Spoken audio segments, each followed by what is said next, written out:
Marriage అవుతుంది మరి చట్టం కోసం సాక్షి చెప్తాను అనుకున్నాను. పాప మ్యారేజ్ అయిందండి. మరి వచ్చి సాక్షి చెప్పిన నాలుగు చేసుకున్నాను. మరి మ్యారేజ్ అయిన 5 సంవత్సరాలకి మరి నేను ఇప్పుడు వచ్చానండి. ఆయన చేసిన కార్యం ఏది కూడా నేను మర్చిపోలేదండి. ఎంతో గొప్ప కార్యం ఎన్నో కార్యం చేశానండి. నా కొత్త కూడా నేను చేసిన కార్యం ఏది మర్చిపోలేదండి. దాన్ని పెట్టి చెప్తున్నాను. ఇప్పుడు నా హస్బెండ్ నుంచి వచ్చి సాక్షి చెప్పడానికి ఏంటంటే నా బిడ్డకి ఒంట్లో బాగోలేదండి. పెళ్ళి 5 సంవత్సరాలు అయిందండి. 2 సంవత్సరాలు పెట్టించుకోవడా కిడ్నీ ఇన్ఫెక్షన్, బ్లడ్ ఇన్ఫెక్షన్ ఉన్నదండి బిడ్డకి. మరి 2 సంవత్సరాలు పెట్టించి మందులు వాడుతుంది. మ్యారేజ్ అయ్యే సంవత్సరాలు అయింది. చదువుకున్నారు, ఉద్యోగం వచ్చారు. నా పిల్లల కోసం ఆలోచనగా అనుకున్నారు.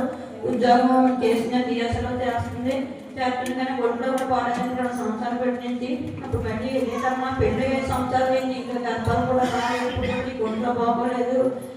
ఏమనుకుంటారు మీ అత్త మామూలుగా పుట్టిన బాగున్నాం చేసి పిల్లలు కాలేదు, ఒంట్లో బాగోలేదు, ఇప్పుడు ఎలా ఉందని అంటారమ్మా. ఏంటి పరిస్థితి అని దేవుడికి 10 సంవత్సరం పెట్టించి దేవుడు మార్పెట్టి తండ్రి నా బిడ్డకు మోపడో అక్కడ ఎవరో పుట్టిలో చూడితేనే కుటుంబం ఏర్పడో చూడితేనే ఏసియా నీ పాదరెడ్డి మాకున్నాను సంవత్సరం పెట్టి చాలా దేవుడు ఏడుకున్నాను నేను.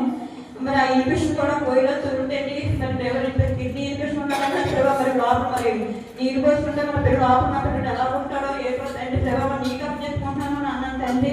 మరి దేవుడి ఇన్ఫెక్షన్ కూడా దేవుడు తొలగించాడు. కిడ్నీ ఇన్ఫెక్షన్ తొలగించాడు, బెడ్ ఇన్ఫెక్షన్ కూడా తొలగించాడు. ఇప్పుడు నీరు పోసుకుంటే చక్కని బాబు కూడా బాబు కూడా నడుస్తాను తండ్రి. మంచి ఆరోగ్యంతో పుట్టాలి బాబు. మరి నాకు ఎన్నో మందులే లోపలికి ఎవరికి మంచి ఆరోగ్యంగా పుట్టాలని ఏ బలహీనత కూడా ఎటువంటి నీరసం కూడా మరి ఉండబోతుందండి.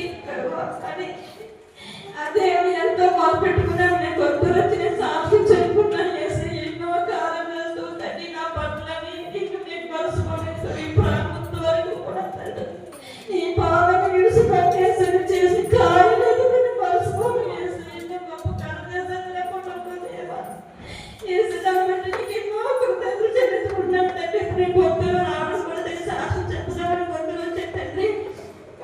అలాగే నేను రాజుల నుంచి వచ్చానండి. మా ఊరి దగ్గర నేను రాజు రాబోతే 3:30 ఎంత అయిపోయిందండి. నేను ఆ దొరకట్ట 3 గంటలకి కొత్తూరు అయిపోతామా అంటే ఏముండదో అన్నారు. నేను మా ఊరింటిగా ఉండిపోయి నేను పొద్దున్న 10 గంటలకు వెళ్ళాలంటే ఇక్కడికి రావడానికి నేను సాధన